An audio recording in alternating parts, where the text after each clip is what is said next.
Ce programme est financé par les amis et partenaires du ministère de Joyce Meyer.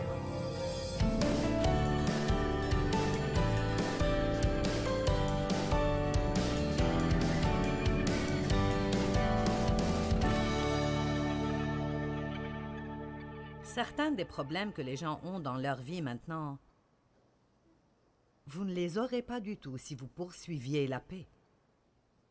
Suivez votre cœur. 1 Pierre 3,11. Qu'il se tourne du mal et s'en éloigne, qu'il fasse ce qui est bien, qu'il recherche la paix,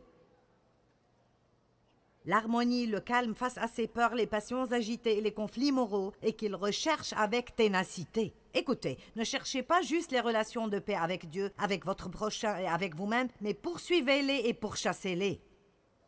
Maintenant, ce verset m'a beaucoup aidé parce que j'ai finalement vu que je n'allais pas avoir la paix juste en disant « Oh Dieu, donne-moi la paix ». Oh Dieu, donne-moi la paix. Dieu, s'il te plaît, donne-moi la paix. Eh bien, je prie pour la paix. Mais je ne me sens pas en paix. Peux-tu prier pour moi, pour la paix? Je prierai pour vous pour que vos yeux soient ouverts et que vous compreniez que vous avez toute la paix dont vous aurez besoin qui vit dans votre cœur si vous le laissez travailler. Amen. Vous savez, ça a pris beaucoup d'années pour que je commence à avoir cette révélation. Je pense que parfois nous prions faussement. Nous prions pour des choses que nous avons déjà et que nous n'utilisons pas. Donc, c'est un peu comme ça. Dave et moi, nous avons une conversation qui devient bruyante. Vous savez ce que ça veut dire quand la conversation commence à devenir bruyante? D'accord. Donc, voyez, c'est comme un signal d'alarme. Et je suis déjà passée par là. Et alors, quelque chose vient à moi, de là, mais quelque chose monte en moi. Et vous savez, parfois pour moi, c'est juste ce petit... chut.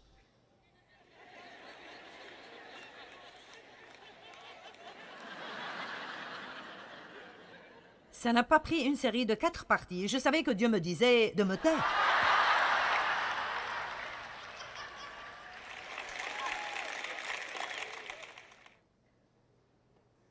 Mais je ne veux pas me taire. Et je ne vais pas te laisser penser que tu as raison alors que je sais que tu as tort. Alors nous continuons.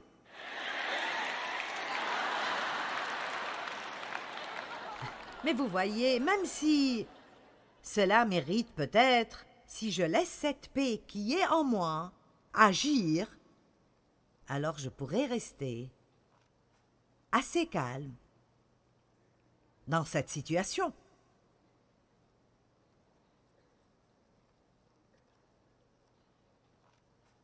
Donc, quand j'ai décidé que je n'allais pas vivre sans la paix, la première chose que j'ai faite, et cela sera votre premier devoir, j'ai commencé à faire attention à ce qu'étaient mes voleurs de paix. Et j'ai commencé à faire des changements. Si je vous dis maintenant, je peux amener presque n'importe qui entre vous ici et dire « Qu'est-ce qui vole votre paix ?» Et là, vous pourriez réciter une liste. Donc, vous devez faire une liste. Vous avez besoin de faire une liste des choses qui volent votre paix et vous devez réaliser que le diable sait ce que chacune d'elles est. Et, l'une de mes phrases préférées, il vous met dans des situations où vous êtes gêné parce que pas de paix veut dire pas de puissance. Vous me suivez? Pas de paix veut dire pas de puissance. Maintenant, je vais vous dire une petite histoire. Je l'ai dite à l'une de mes conférences. Mais elle est fraîche, donc je vais la dire de nouveau. J'ai fait un petit enseignement, l'un de ces petits enseignements de studio que je fais parfois, avec une petite audience à propos de semer et récolter. Et je ne parlais même pas particulièrement de semences et de récolte financière. Je parlais de semer et de récolter dans tout domaine de notre vie. J'aime ce truc de semer et de récolter parce que je sens que ça me donne une mesure de contrôle sur ma vie. En d'autres termes, si je veux plus d'amis, ce que je dois faire est d'être plus aimable. Si je veux que les gens soient bons envers moi, tout ce que je dois faire est de commencer à être bon envers eux. Donc c'est vraiment une chose sympa que Dieu nous a donnée. Nous devons toujours attendre pour avoir. Nous disons, pourquoi ne me donnes-tu pas ce que je veux? Mais Dieu dit que vous devez semer un peu d'abord.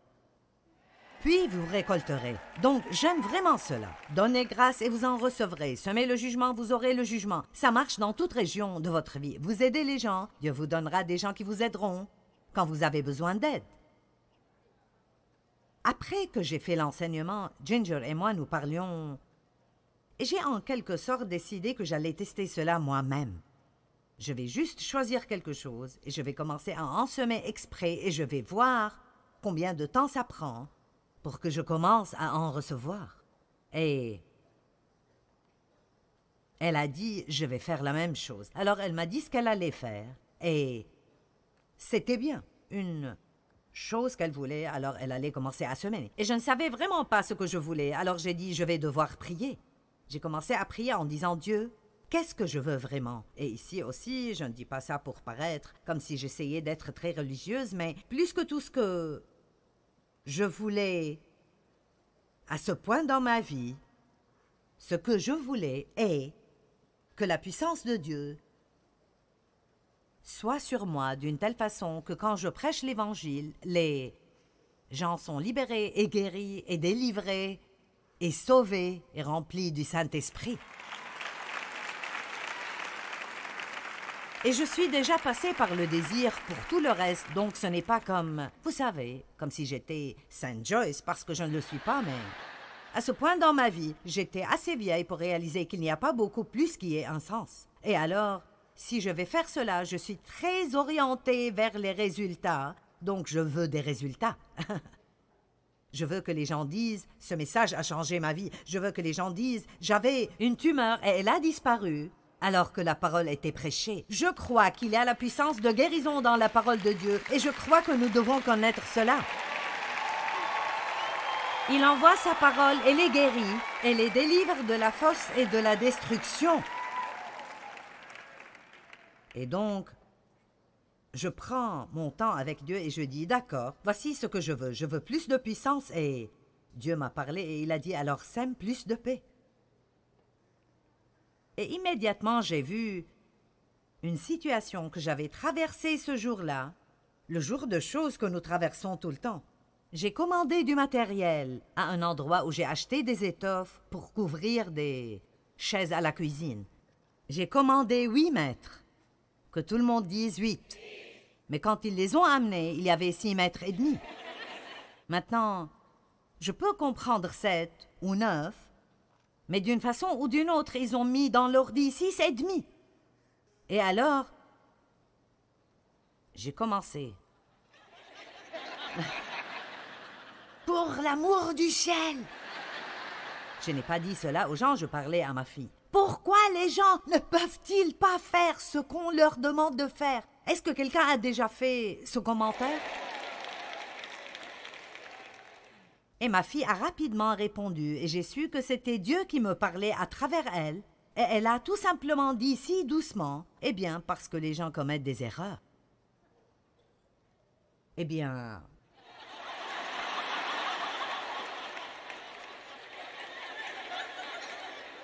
Oui, je suppose qu'ils en font, alors... Si j'avais été dans un jour normal avec cela, je l'aurais dit à au moins 5 ou 6 personnes. Allez, vous n'allez pas le croire.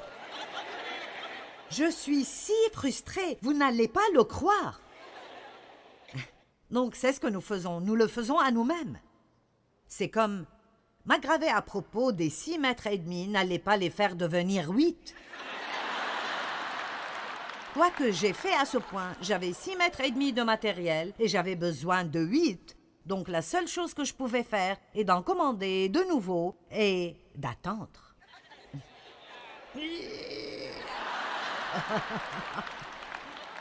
Ce que je ne voulais pas faire. Puis ils ont livré ma table basse et les gens qui l'ont livrée ont mis la boîte au milieu du salon et s'en allaient. « Wow, attendez! N'allez-vous pas à l'assemblée? Non, nous ne le faisons pas. Eh bien, si vous ne le faites pas, qui le fait? Dieu merci, je n'étais pas à la maison où ce ne serait pas beau. Ma fille s'est occupée de ceci et donc, elle a dit « Non, nous avons besoin de vous pour l'assemblée. » En résumé, toutes les pièces n'étaient pas là et certaines étaient abîmées, alors ils ont dû la reprendre. Donc maintenant, nous attendons cela. Mais c'était là la situation que j'avais en tête quand j'ai entendu « Sème la paix et reçoit la puissance. » Et je crois de tout mon cœur que la raison pour laquelle Jésus a pu calmer la tempête, dont tout le monde avait peur, était qu'il avait la paix en lui. Vous ne pouvez pas donner ce que vous n'avez pas. Allez, vous ne pouvez pas donner ce que vous n'avez pas. Mais je vous dis cela, si vous restez en paix, ou si je peux rester en paix dans toute situation, Satan perd le contrôle. Il perd absolument et complètement le contrôle et immédiatement, nous avons un avantage parce que quand vous restez en paix, vous pouvez entendre de Dieu et être guidé par l'Esprit et savoir quoi faire. Mais dès que nous devenons frénétiques, la situation s'empire. Quels sont certains de mes voleurs de paix? Vous en reconnaîtrez certains, j'en suis sûr. Avez-vous compris mon exemple à propos de semer la paix et de récolter la puissance? Vous comprenez cela? Dire oui à des choses que je ne veux vraiment pas pour que d'autres personnes soient heureuses. Mon Dieu, cela m'énerve vraiment. Et puis, vous savez ce que nous faisons? Nous leur en voulons. Allez maintenant. Nous leur en voulons parce qu'ils contrôlent nos vies.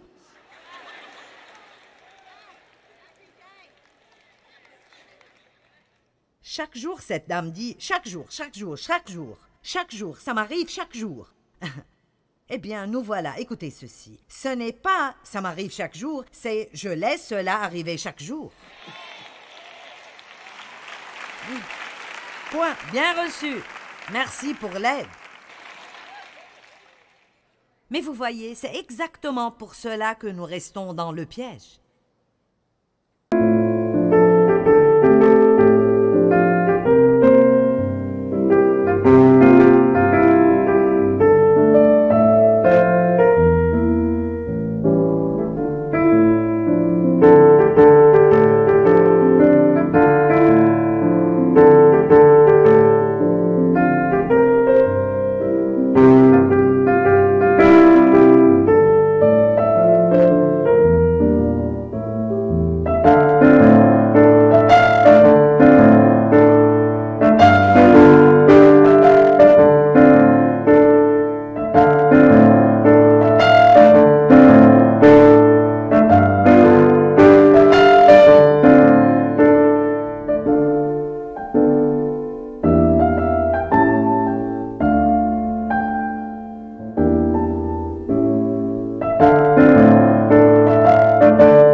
C'est comme, oui, ça arrive avec moi tout le temps.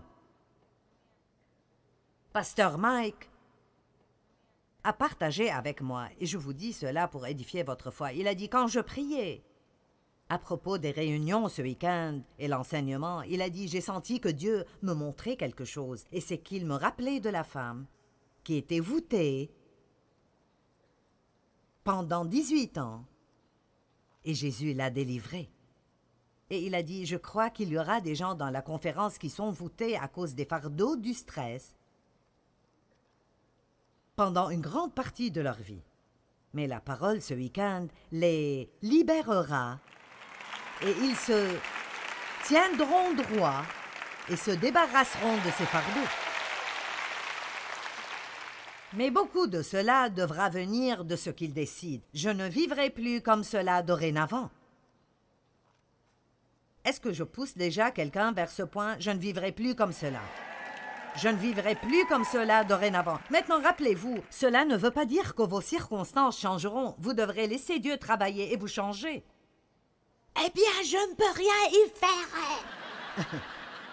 Je sais, c'est là que j'ai commencé, mais je vous le dis. Si vous étudiez et trouvez toutes les écritures que vous pouvez trouver sur la paix, vous devez les écrire à la main, vous devez les mettre sur votre ordinateur et sur vos murs, vous devez les regarder et les regarder et les regarder jusqu'à ce que, quand quelque chose commence même à vous déranger, la première chose à laquelle vous pensez est de rester en paix.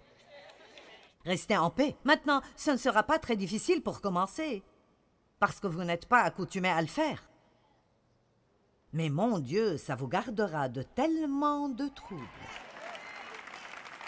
Je ne peux pas vivre comme ça. Je ne peux plus vivre comme ça dorénavant. Je suis trop vieille pour vivre comme cela maintenant. Ne pas faire confiance en Dieu, mince, ça cause tellement de stress. S'empresser. Oh.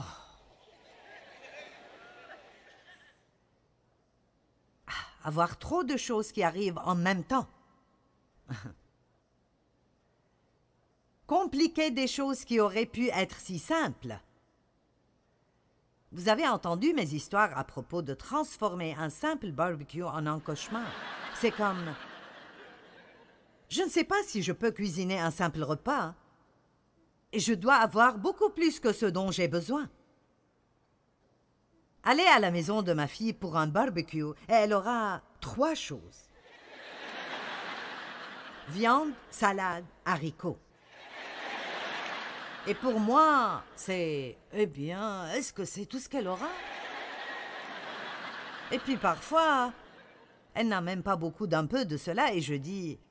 Tu penses que ce sera assez? Elle dit, quand il n'y en a plus, il n'y en a plus.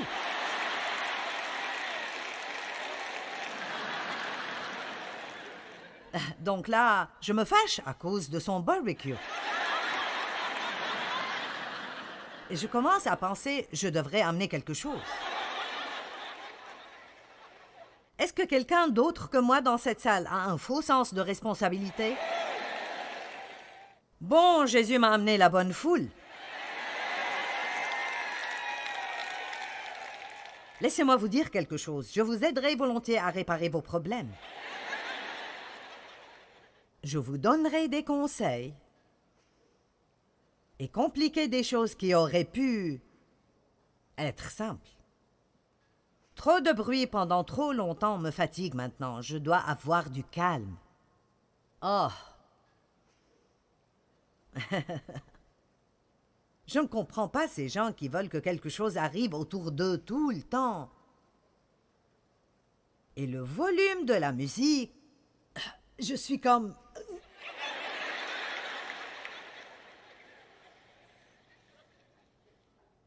Trop parler me gênera. Si je parle trop, je peux même me gêner moi-même. Vous faites parfois cela? Est-ce que vous parlez jusqu'à ce que vous ne sachiez pas ce que vous dites ou pourquoi vous le dites et vous pensez juste « Pourquoi est-ce que je ne me tais pas ?» Mais votre bouche continue de bouger et les paroles continuent à sortir.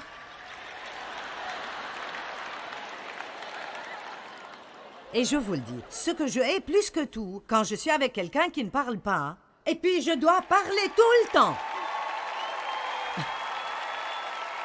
C'est si stressant d'être avec eux. Mais vous voyez, je n'en ai pas vraiment besoin. Je peux juste jouir du calme. Je travaille encore sur certaines choses. Ne pas dormir assez. Ouf! Mince.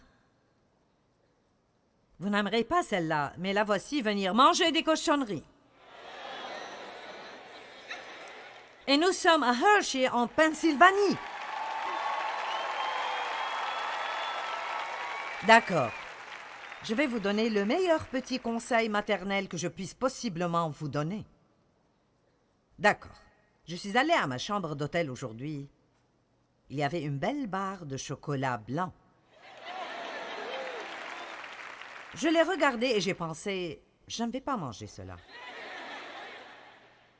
Regardez-moi, je vais vous dire quelque chose. Vous êtes prêts? Vous n'avez pas à manger tout ce que quelqu'un met devant vous. Vous devriez être plus heureux à ce propos que vous ne l'êtes. Vous n'avez pas à manger tout ce que tout le monde met devant vous. Il y a un magasin de chaussures où je vais et ils offrent des biscuits. J'y vais pour des chaussures et ils offrent des biscuits. Et j'y étais la semaine passée et je ne voulais pas de biscuits. J'ai dit non aux biscuits. Et la fille me suivait dehors avec un sac de biscuits.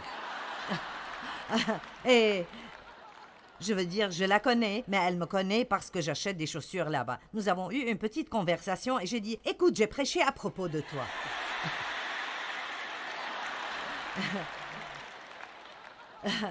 Je suis venue pour acheter des chaussures, pas des biscuits. Arrête d'essayer de me nourrir. Mais vous pouvez vous asseoir et regarder les gens juste. Mangez les biscuits, mangez les biscuits, mangez les biscuits. Ils sont là et ils mangent les biscuits. Oh, ils veulent que je prenne des biscuits à la maison, je les prendrai. Allez, mettez des limites. Mettez des limites dans vos vies. Prenez des décisions. Décidez ce que vous allez faire et arrêtez de laisser tout autour de vous vous contrôler.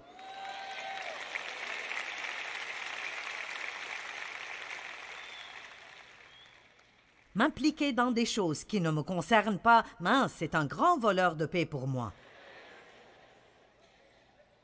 Je viens de relire la semaine passée dans la Bible « Occupez-vous de vos affaires ».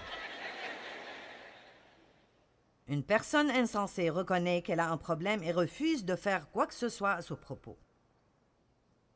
Écoutez, vous ne pouvez pas attendre que quelqu'un d'autre enlève votre stress. J'ai vraiment apprécié la façon dont vous avez réagi quand je vous ai dit sur quoi j'allais prêcher. Tout le monde a fait « Wow! Ah! » quand j'ai dit « Comment se déconnecter, souffler et vous libérer de la pression du stress. » Mais je pense que la partie que vous avez manquée était de vous libérer.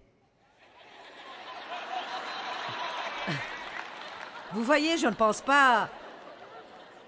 Nous entendons d'une façon sélective et lisons sélectivement.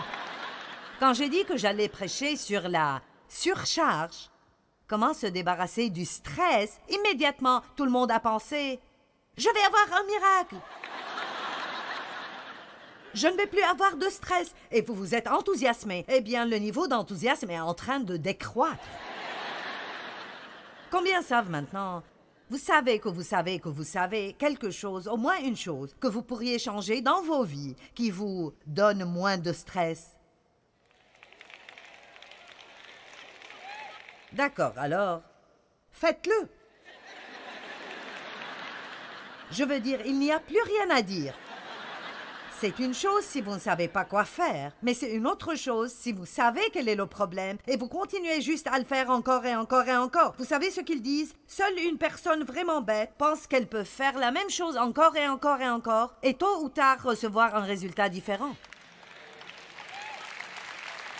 Vous n'allez pas avoir un résultat différent si vous ne changez pas quelque chose dans votre vie. Je ne vivrai pas aussi stressé. Je ne le ferai pas. Il y a plusieurs années, j'ai fait le commentaire en titre de fête, ça fait 9 ans, et j'ai dit « Je ne vivrai plus ainsi plus longtemps. Si quelque chose ne change pas pour moi, dans ce ministère, nous allons le minimiser et le rendre plus petit. Au lieu d'essayer de le rendre de plus en plus grand, nous allons le rendre plus petit. » Dieu avait une réponse prête pour moi, mais je devais être prête à faire un changement. Et c'était que nous devions laisser nos 2 fils, et qui au monde voudrait que ses enfants lui disent quoi faire.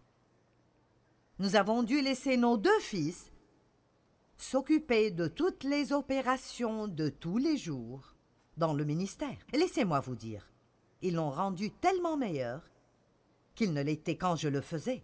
Mais ils ne le font pas comme je le faisais. Et là, c'était difficile à gérer. Quand vous arrivez au point, maintenant écoutez-moi, au point où vous dites « Je ne vivrai plus comme ça dorénavant », je ne vivrai plus comme ça dorénavant, Dieu commencera à vous montrer des choses à faire.